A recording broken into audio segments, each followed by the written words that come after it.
Okay, so welcome to the next moon message on Gold Diamond Astro Tea Magic. We're going to be talking about the full moon. So last month we went through a period of a pair of eclipses, which are extremely transformative in understanding ourselves, getting rid of a lot of old crap, and setting the stage for at least the next 6 months on how we're going to develop and where we're going to go.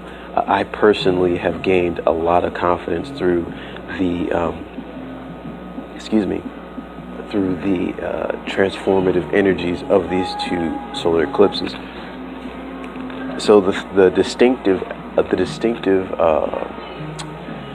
aspect of this particular full moon is that it is continuing the energy of the eclipses. So if we think of like the eclipses, just so to speak, as in terms of like the journey of evolution through the zodiac, we could consider the pairs of eclipses as the Aries energy, bringing in a new, fresh, powerful energy that infuses us with the ability to be more courageous and believe in ourselves more. And now this full moon is kind of bringing in this Taurus type of energy, which is stabilizing everything that has pretty much been introduced to us through the pair of eclipses. So this full moon is going to be in Virgo, whereas the last full moon was in Leo. So the last full moon was a lunar eclipse, which is teaching us basically the theme of the full moon then was loving ourselves, and everything I went over the aspects of that. And then the new moon was in Pisces, which is about integrating a lot of things, and there's a huge ton of Pisces going on.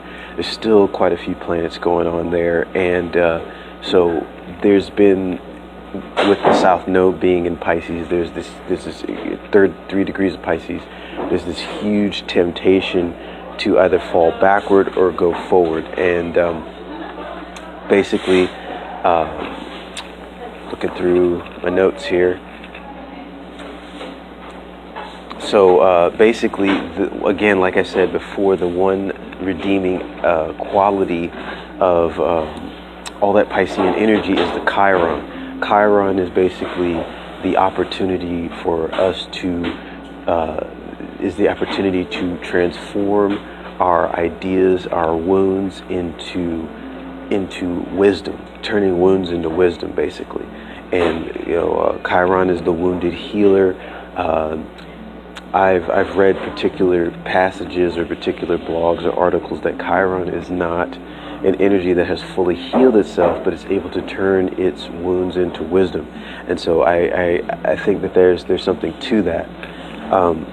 So Chiron is a major point here, because right now it's conjuncting the sun, and I want to go into. I know I've kind of taken a while to introduce this particular moon message, but I want to give 10 messages, and if I have some extra messages, we'll just tack on a few more.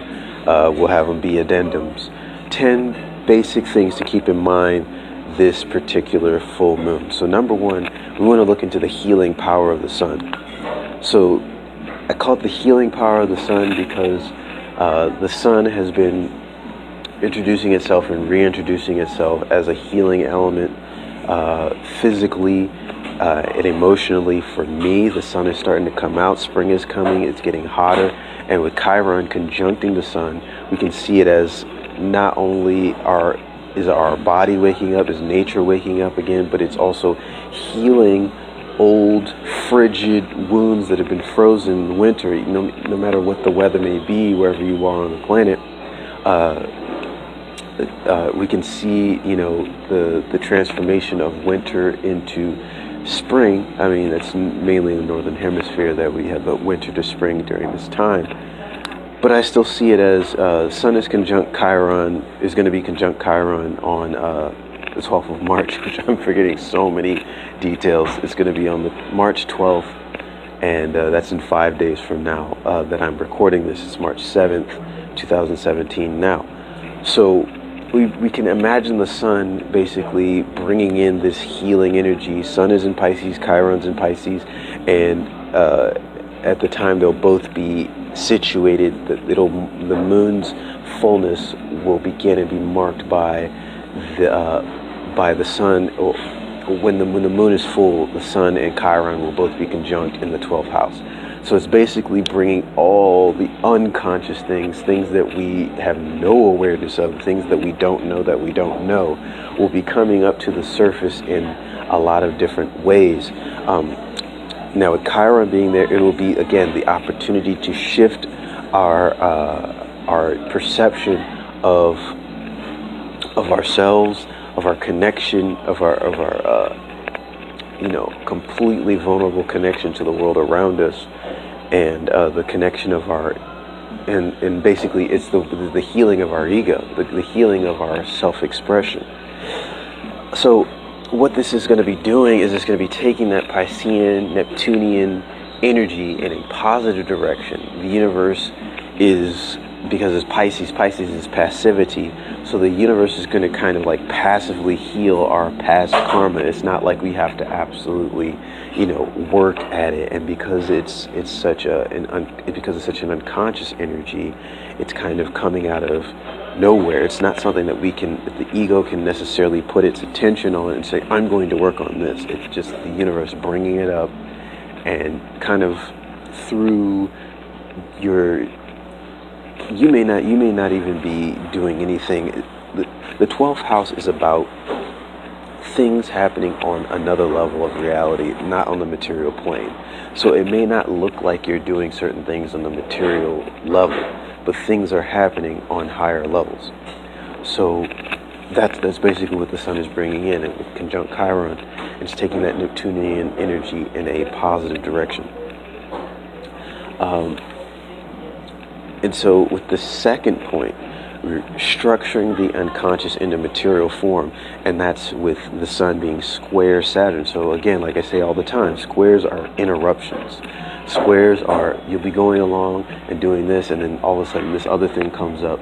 And it's not the type of interruption that's like, oh, that's nice, so let's digress into that. It's an interruption that says, don't forget this, don't forget this, don't forget this, and it almost gets on your nerve. So Pisces is this flowing, passive, you could think of it as a river, going down a mountain. And there's this Saturn energy that's kind of constantly interrupting the straight flow of the river down the mountain. You could see it as these huge rock formations on the mountain that are making the river kind of curve and make different shapes down the mountain. And it's like, oh man, I have to do this, oh I have to do that, oh I have to do that. Because Saturn and Sagittarius in the 9th house is about making sure that you are absolutely focused on your mission. Realizing that this healing that's happening, this effortless energy that is being offered to you right now is not just for no reason. It's so that you can start creating new structures for your beliefs, creating new beliefs that create new structures, or creating new structures that create new beliefs. Because on the meta level, beliefs are structures and structures are beliefs. And but on this level, on the physical level, we want to make sure that or rather on the mental level that is expressing itself through the material realm, we want to make sure that, we want to make sure that whatever we're healing and whatever's making itself conscious from the higher realms is something that we can set into something that is repeatable, and something that is not only repeatable but that helps us to continue to grow. And that's the Sagittarius, growth.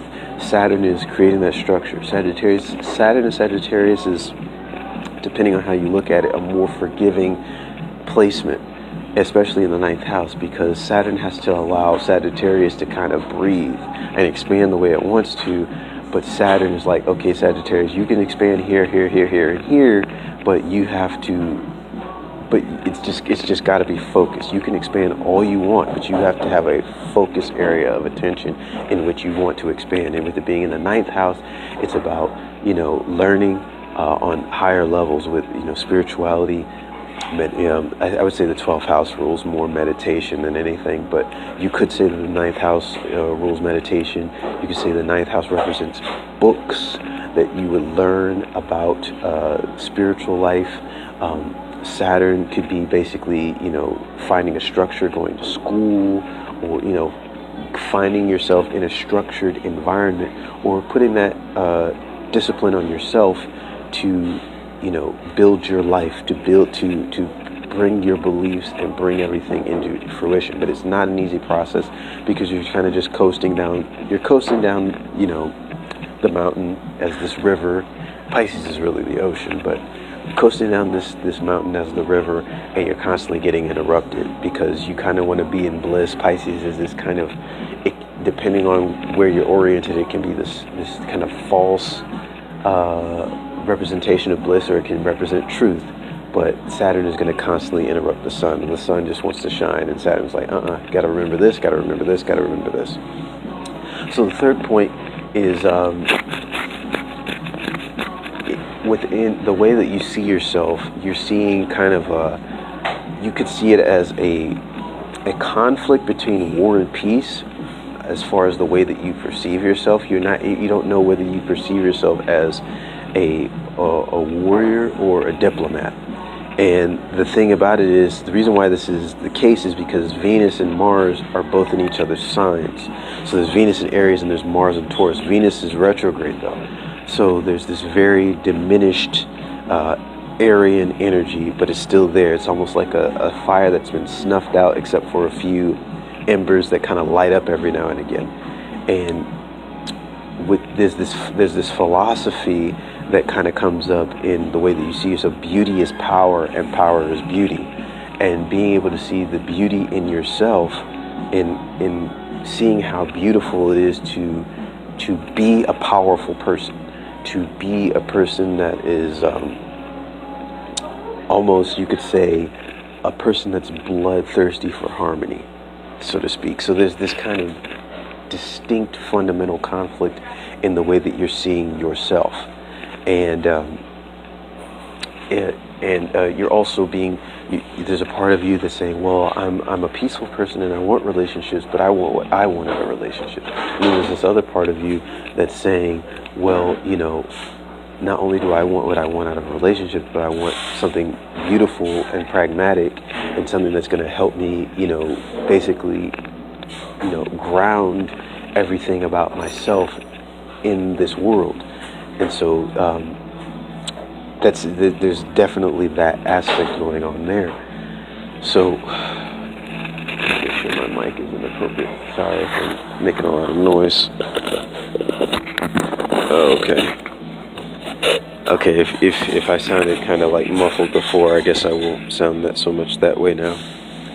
So that's basically essentially what's going on. There's this basic conflict, Venus, Mars, first house. And so basically defining yourself through the synthesis of those two energies now, because Venus is in Aries and Mars rules Aries, so there's more of a flow to everything. And then Mars is kind of like is in the sign after Aries, so there's this kind of like natural progression between the two planets. But Venus is retrograde, so it kind of creates this kind of one energy within you is like wanting to move forward and destroy and demolish everything that is hindering you. And then there's another energy that kind of has a similar feeling, but is also kind of like in retrospective mode, looking back on things, kind of quiet, trying to figure out what it is. Because Aries is a self-focused sign. It's about, what do I like, what turns me on, what makes me want to jump into this. And it's not even necessarily a reflective process for Aries per se, because Aries is fire. Fire does not reflect. Fire just emits. So it's like, what do I like, what do I want? But Venus being retrograde is reflective. So you're thinking about what kind of relationships do I really want? I'm not going to take anything that I don't really want.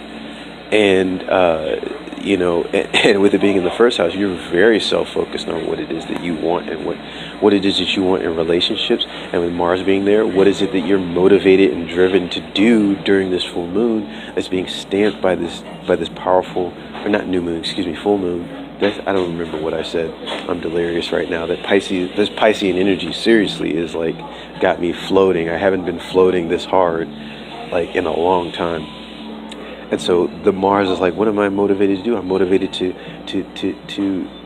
ground, to find something, some physical thing that I want that's going to represent me, that's going to express my will in this world. So the way that I'm seeing it is finding a way to manifest. Venus represents manifestation, Taurus represents manifestation. What is the new pragmatic material possession that inspires you? What's the next stage in your plan to project your will into this world? And that's essentially what that is. So it's not necessarily a conflict.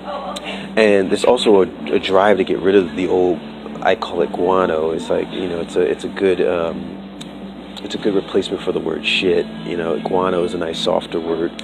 So it's like, you have this motivation through Taurus to kind of get rid of your own guano, and Taurus is not really known for, because Mars is, trine the North Node, but only sextile the South Node. So trine is more powerful than sextile, so you're kind of more going toward, okay, I want to be practical, I want to definitely, try something new. I want to move in a new direction. I want to move in a more progressive direction. And that's where your Mars is. That's where Taurus is. And, North Node is in 3 Virgo.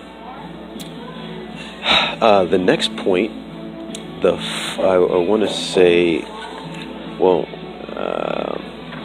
okay. So let's go back. Let's backtrack a little bit. I was going to make this the third point, but it ended up not being the third point. So I'm going to make this the fourth point. The fourth point is there's a resistance to healing. The reason why that is because Chiron, the healing planet or the healing asteroid, is in opposition to the moon. So where the moon is like everything's comfortable, the moon is in its own, or the Virgo is in its own house, the 6th house. Chiron is the Pisces is in its own house, the 12th house. So there's this healing happening, but as far as your inner sense of comfortability, it completely goes against your sense of comfortability. So you'll have this sense of, oh, I like this, I have all this set up, I have, everything in its right place, but this inner sense of unease that will be expressing itself through, it could possibly express itself through, how you're relating to other people, or things will trigger you and you won't know why. Like, where's that coming from? Why is it doing this? Why is it doing that? And it's gonna kind of thwart your sense of feeling this sense of comfortability. Now, we talked about this being this square against the moon's kind of relaxed comfortability before. We've talked about this before, and that was during the new moon 2 weeks ago. But in this case, there's this distinct energy of like, we're gonna clear this, we're gonna clear that, and the moon saying, I don't like that at all. I'm not feeling that at all. So with the moon being full, it's going to be like at a peak level where you're like, what is going on? This doesn't make any sense. You have Virgo versus Pisces. Virgo's like, I can't make sense of any of this. And then there's the Piscean energy who's saying it doesn't have to make sense. And it's basically reconciling those two energies. So, the healing that is coming into your life may not be, it'll just make you uncomfortable. It's not something that's going to like destroy everything. It's just something that brings in a little bit of uncomfortability. And Chiron is like that wise monk that's telling you what you need to do, but it makes no sense in the moment. It's saying, stand on your head while blowing air into a pink balloon, and it's like, what do you, Virgo's like, that makes no sense. And the wise monk is just saying, just do it. And but in your gut, though, you may actually, and you may not be aware of it, but you may somehow know that it makes absolute sense on some level. But the moon is keeping you grounded and keeping you from flying off the face of the earth.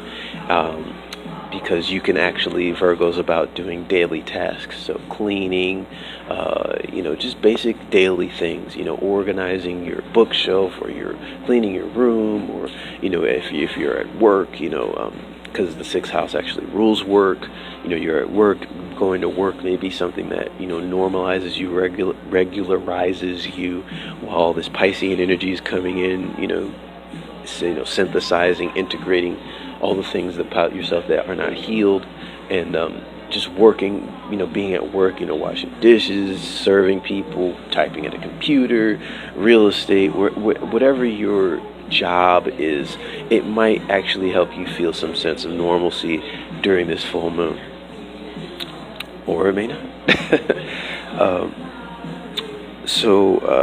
Yeah, that was the fourth point. Now, the fifth point that I want to go over is that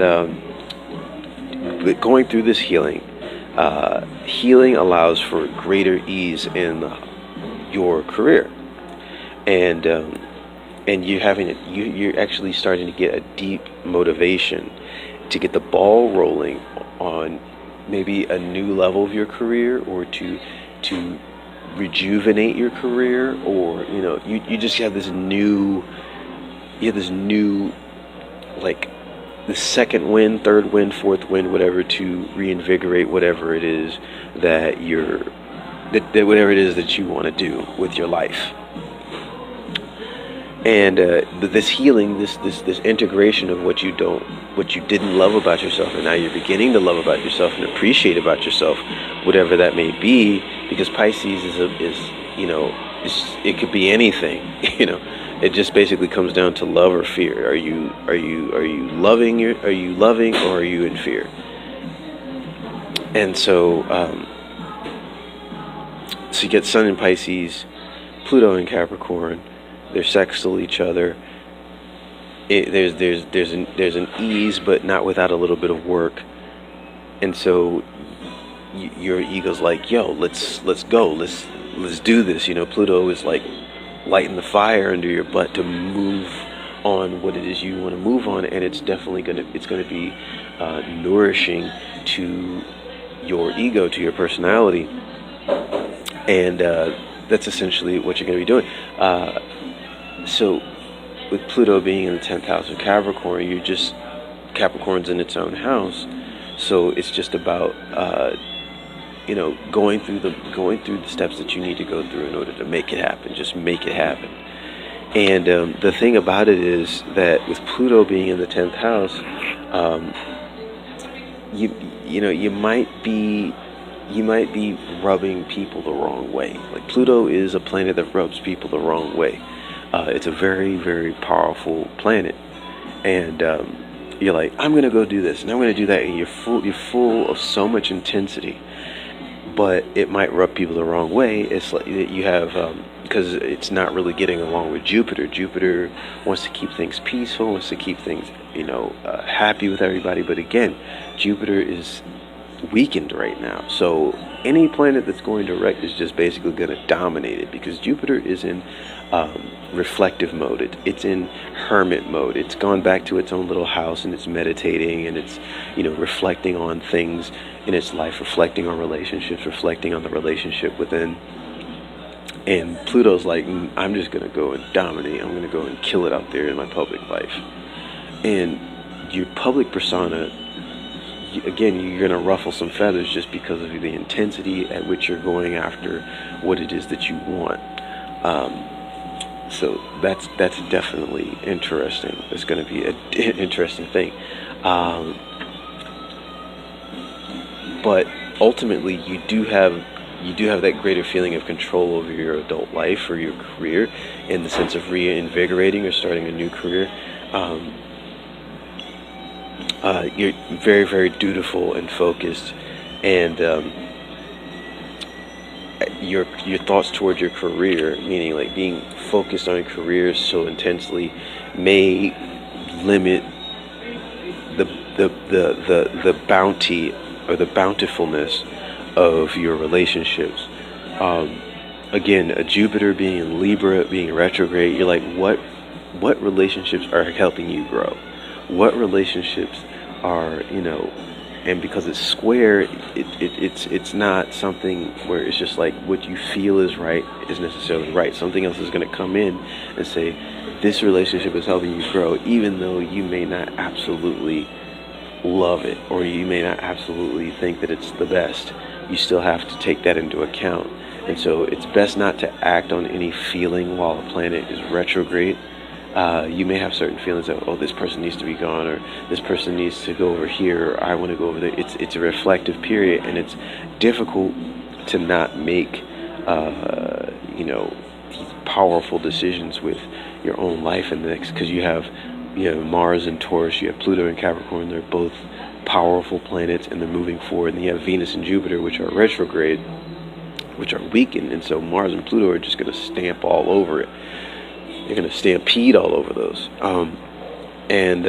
so it's a difficult thing. It's like the universe is saying, continue to honor the relationships, though that awareness may be a little dimmed in you right now. It may be a little dimmer than going after your goals.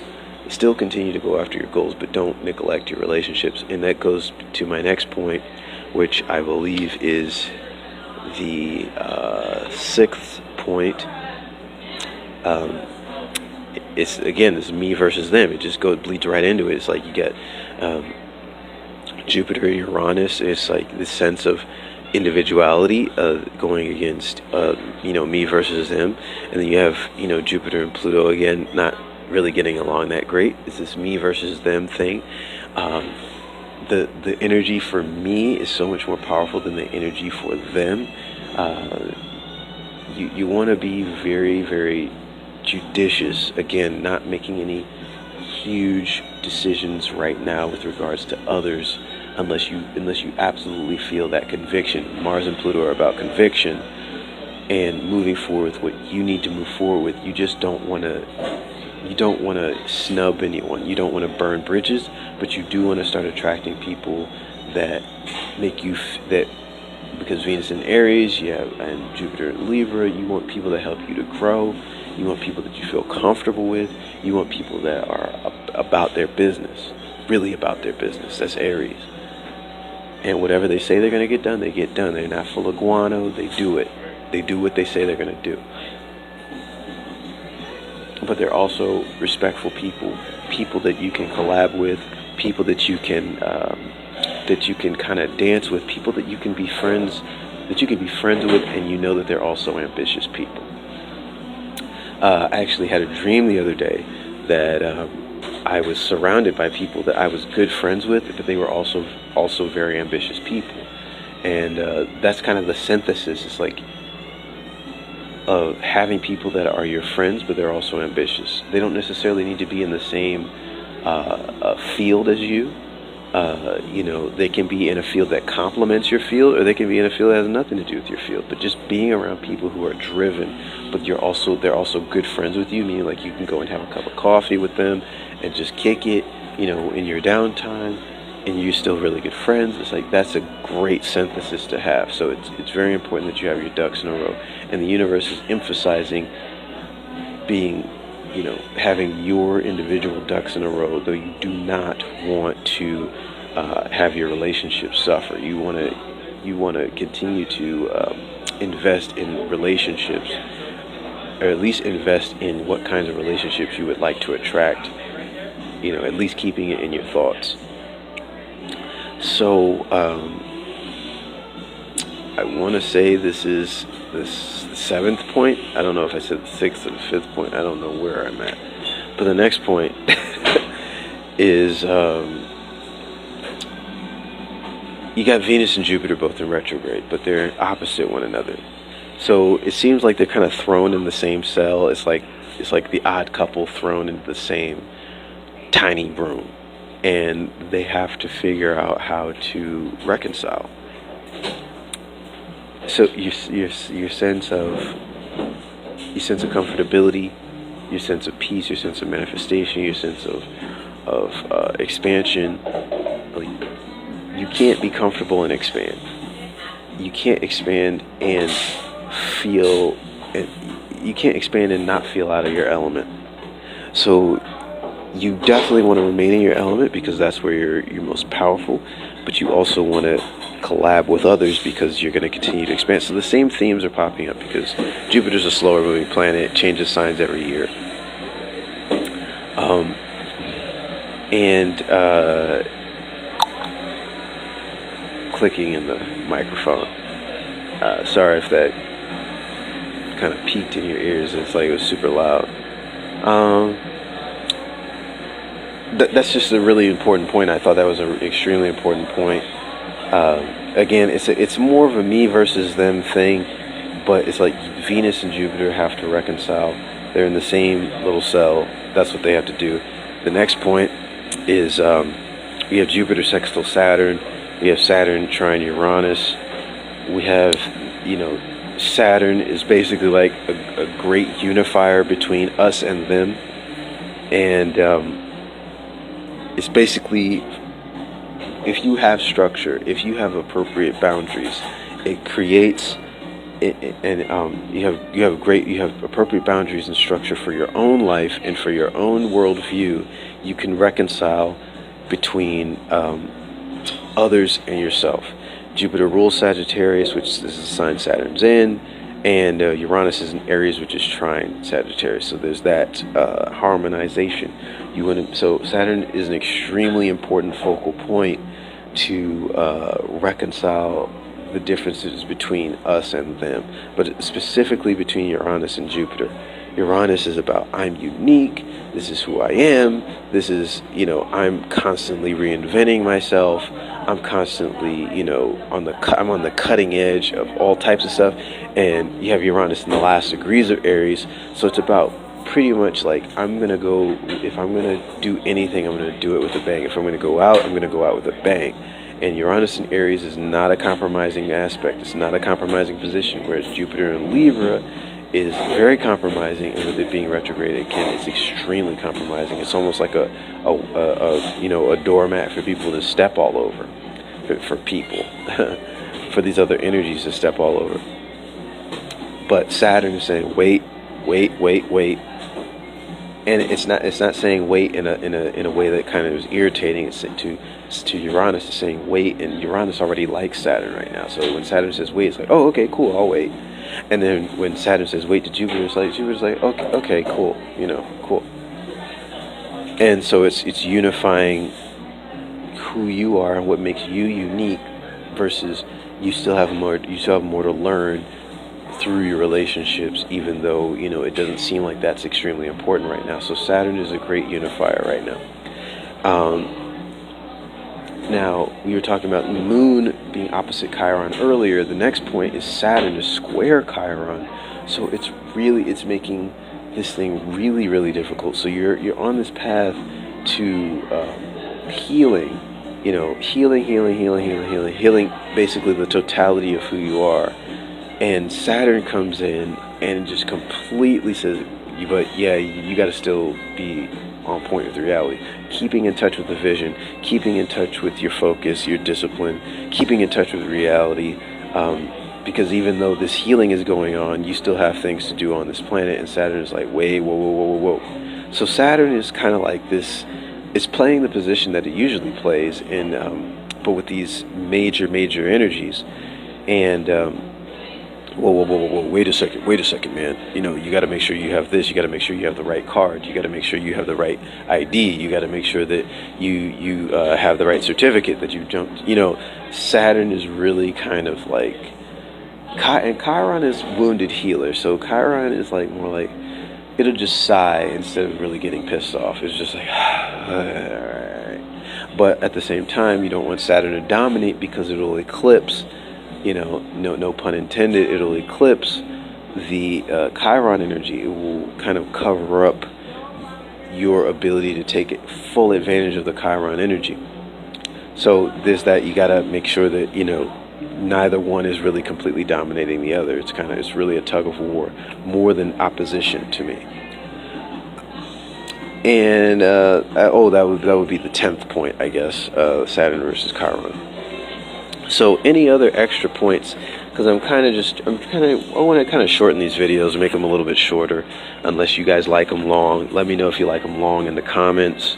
So that's pretty much how it's going down. I've been looking over my notes here to see if there's any points that I actually missed.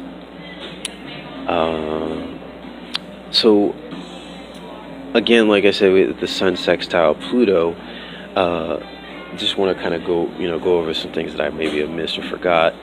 There's this kind of